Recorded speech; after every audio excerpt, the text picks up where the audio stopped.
War, Israel versus Palestine. चाहे situation कितनी भी खराब हो, कुछ लोगों का फायदा होता ही है और कुछ लोगों का नुकसान होता ही है। आज ये डिस्कस करेंगे कि इस वॉर से स्टॉक मार्केट्स में कौन कौन सी कंपनीज हैं जिनका फायदा हो सकता है, गोल्ड का क्या सिचुएशन होगा, क्रूड ऑयल का क्या सिचुएशन होगा, और लॉन्ग टर्म में इस वॉर के जियोपॉलिटिकल इफेक्ट्स क्या होंगे, फाइनेंशियल मार्केट्स पे इफेक्ट्स क्या होंगे। Israel's Prime Minister Benjamin Netanyahu says the country is at war and will win. Muy nerviosa. ¿Por qué? Por todo lo que está pasando, porque Hamas says it's holding 150 civilians captive. President Biden confirming Americans are among the hostages. There are no ambulances, only Palestinian civilians helping other civilians. More than 1,000 people have been killed on either side of the border. So what's it all about?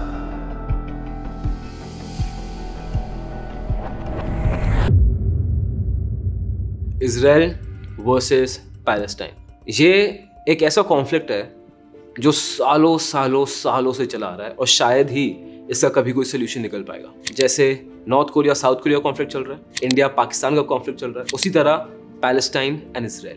Palestine का एक military group है जो Gaza strip में operate करता है and it showcases कि वो एक पॉलिटिकल पार्टी है, बट बहुत इंटरनेशनल ऑर्गेनाइजेशंस ने उनको एक टेररिस्ट ऑर्गेनाइजेशन का लेबल दिया है। इस ग्रुप का नाम है हमास।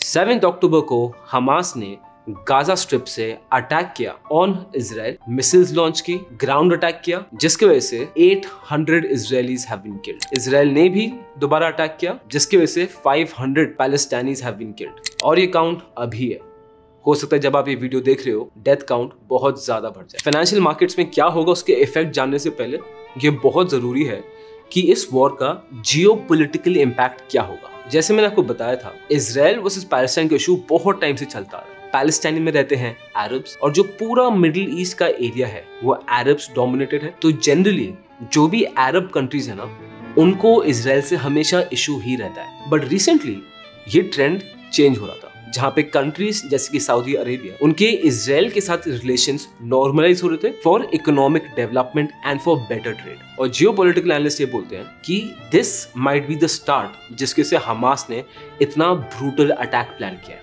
अगर इजराइल के रिलेशंस दूसरे अरब कंट्री से भी नॉर्मलाइज हो गए तो हमास के लिए जो गाजा स्ट्रिप को कंट्रोल करती है और ईरान के लिए इन दोनों के ये चीज बिल्कुल भी इंटरेस्ट में नहीं है। इसलिए एनालिस्ट ये बोल रहे हैं कि इन्होंने इतना मेजर अटैक इनिशिएट किया है। अब हमास डायरेक्टली ईरान से ऑर्डर्स नहीं लेता है, बट जियोपॉलिटिकल रिपोर्ट्स ये दिखा रही हैं कि हो सकता है ईरान और हमास के एक्शंस कोऑर्डिनेटेड हो और ये इनके लिए बहुत अच्छी अपॉर्चुनिटी थी to disturb the normalization of relationships between Israel and other Arab countries.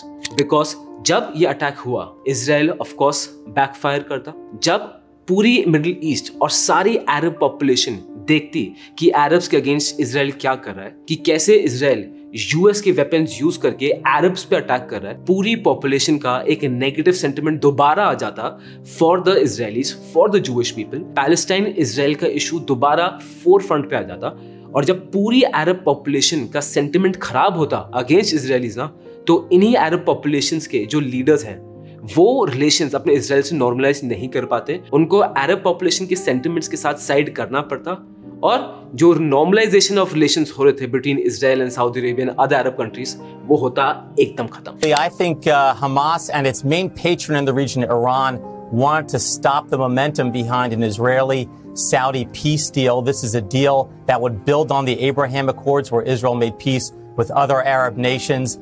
Undoubtedly, that's a threat to Iran, and Iran has been funding Hamas. So this is an effort to inject military violence into the middle of those negotiations and make it much harder for Israel to pursue peace. Israeli Prime Minister Benjamin Netanyahu, वो बहुत clear है, this is a state of war and he's taking this very very seriously. और जब भी पहले ऐसे Gaza strips में attack हुए हैं इजराइल के, जो हमारा 2 साल पहले भी हुआ था, इजराइल आराम से गाजा स्ट्रिप को खत्म कर सकता है because they are technologically much more advanced. But Israel को इंटरनेशनल प्रेशर आता है बिकॉज ऑफ विच इजराइल पीछे हट जाता है। But in this situation the world is standing with Israel. सबने बोला है कि वॉर नहीं होनी चाहिए, बट कोई भी इजराइल के अगेंस्ट नहीं जा रहा है। As a matter of fact president Joe Biden ने एक assured rock solid support promise किया है to Israel. We're going to continue to stand united, supporting the people of Israel who are suffering unspeakable losses, opposing the hatred, violence of terrorism.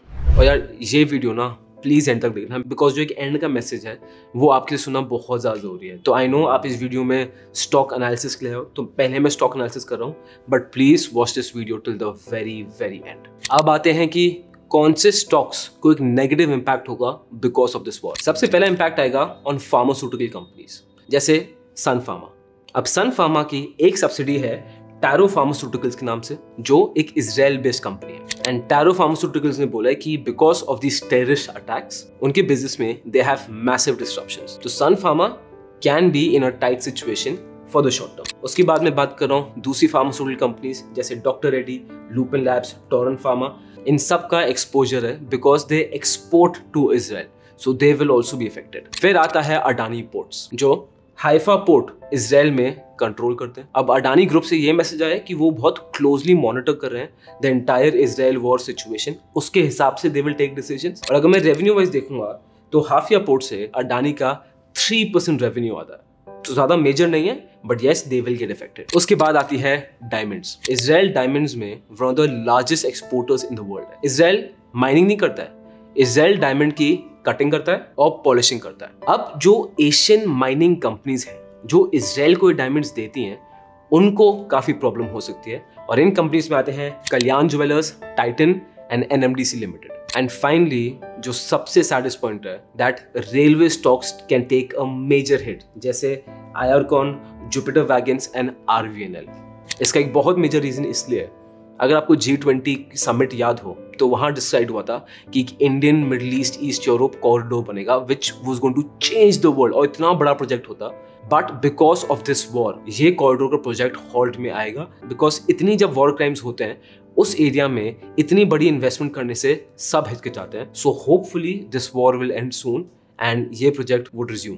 Positive impact की अगर मैं बात करूं, अब on the other hand जो Dead Sea region है जो Jordan और इजराइल को बॉर्डर करता है, वहां पे बहुत हैवी प्रोडक्शन होती थी ऑफ ब्रोमाइन। अब because of this conflict it is assumed कि ब्रोमाइन प्राइसेस इंटरनेशनली बहुत महंगी हो जाएंगी, और जो इंडिया का सबसे लार्जेस्ट एक्सपोर्टर है of bromine in FY21 was Archean Chemicals। तो इन द शॉर्ट टर्म इस कंपनी को उसका बेनिफिट मिल सकता है। अब बात करते हैं about crude oil, bonds and gold. जब भी वॉर की क्राइसिस होती है crude oil prices generally go up, और ये भी इस बार हुआ है जहां पे ऑयल फ्यूचर्स 5% से ऊपर भाग गए हैं और अब हो गए हैं $86.47 पर बैरल, जैसे ही इजराइल पैलेस्टाइन की वॉर की न्यूज बाहर आई। अब जब ऑयल की प्राइस बढ़ती है तो इन्फ्लेशन बढ़ेगा, इंडिया को तो उसका डेफिनेट इंपैक्ट पड़ेगा ही पड़ेगा, बिकॉज अभी भी क्रूड ऑयल हमारा one of the largest imports. तो हमारे देश में जो इन्फ्लेशन नॉर्मलाइज हो रहा था उसके चांसेस अब थोड़े कम लग रहे हैं। इट इज एक्सपेक्टेड कि इन्फ्लेशन थोड़ा और बढ़ेगा, बिकॉज ऑफ विच जो बैंक इंटरेस्ट रेट्स थे आरबीआई ने बहुत टाइम से बढ़ाए नहीं थे, एट द सेम लेवल ही थे।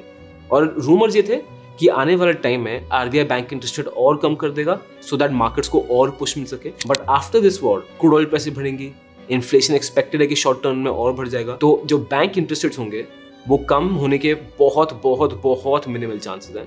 बहुत हाई प्रोबेबिलिटी है या तो वो सेम लेवल पे रहेंगे इंटरेस्ट रेट्स या थोड़े से बढ़ जाएंगे। अब अगर मैं यूएस की बॉन्ड यील्ड्स की बात करूँ तो जनरली जब मार्केट्स में अनसर्टेनिटी होती है, लोग डरे हुए होते हैं, तो वो क्या करते हैं, पैसे निकालते हैं और बॉन्ड में इन्वेस्ट कर देते हैं। तो जब बॉन्ड यील्ड्स बहुत अच्छा करती हैं तो ये मार्केट्स के लिए थोड़ी अनसर्टेन पोजीशन दिखाता है। अब यूएस के 10-year treasury bond yields they have continued to grow, और अब वो हो गया है एट 4.647%। एंड जो 2-year ट्रेजरी बॉन्ड्स हैं वो भी स्पाइक कर गए हैं और पहुंच गए हैं to 4.984%, which is a 16-year high. और बात करें अगर गोल्ड की, तो जनरली जब भी अनसर्टेनिटी होती है जियोपॉलिटिकली या वॉर हो रही होती है, gold is the safe haven, तो people shift to gold and gold prices tend to do well. इसका सिंपल रूल ये होता है, जब इंटरेस्ट रेट्स नीचे होते हैं gold is a great option, but जैसे ही इंटरेस्ट रेट बढ़ने लग जाते हैं बहुत सारे इन्वेस्टर्स गोल्ड को छोड़ के बॉन्ड्स में घुस जाते हैं, बिकॉज बॉन्ड में हमें बॉन्ड यील्ड भी मिलती है, बॉन्ड्स में हमें इंटरेस्ट भी मिलता है, गोल्ड में there is no interest. Recent कुछ टाइम से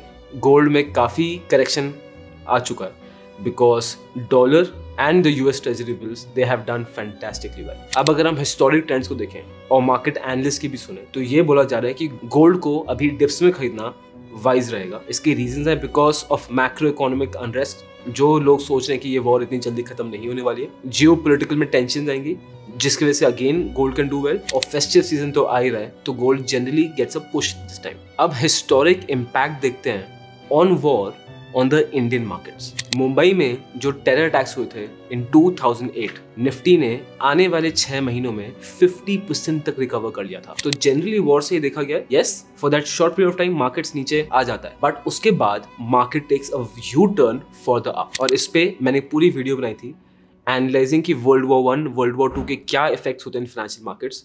वो आप इस वीडियो के एंड में देख लेना, but please listen to this. हम सारे इन्वेस्टर्स ना हर जगह अपना फायदा ही ढूंढते रहते हैं, but at the same time ये हमारे लिए बहुत इंपॉर्टेंट है इसको रियलाइज करना कि जो वॉर क्राइम्स हो रहे हैं ना, दे आर हॉरिफिक। हमास के अटैकर्स ने इजराइल के म्यूजिक फेस्टिवल में ओपन अटैक कर दिया। जो इजरायली वुमेन के साथ हमास के अटैकर्स ने किया है ना, इट इज हॉरिफिक। आपको रातों को नींद नहीं आएगी अगर आपने इसको गूगल कर लिया तो। वहीं पे दूसरी साइड जो इजरायली आर्मी अटैक कर रही है on the Gaza strip, the people of Gaza they have nowhere to go. उनकी बिजली कट है, उनका पानी बंद हो चुका है। एक साइड इजिप्ट जिसमें बॉर्डर्स ब्लॉक कर रखी है, एक साइड सी है, वहां तो जा ही नहीं सकते, और बाकी सब इजराइल है। इस वॉर में कौन सही है कौन गलत है, इतनी हिस्ट्री है, ये तो मुझे पता नहीं कि कौन सही है। इतना मुझे जरूर पता है कि इस डेविस्टेशन को देख के ना पूरी ह्यूमन रेस हार चुकी है। Please pray for the people in the war crimes. जय हिंद।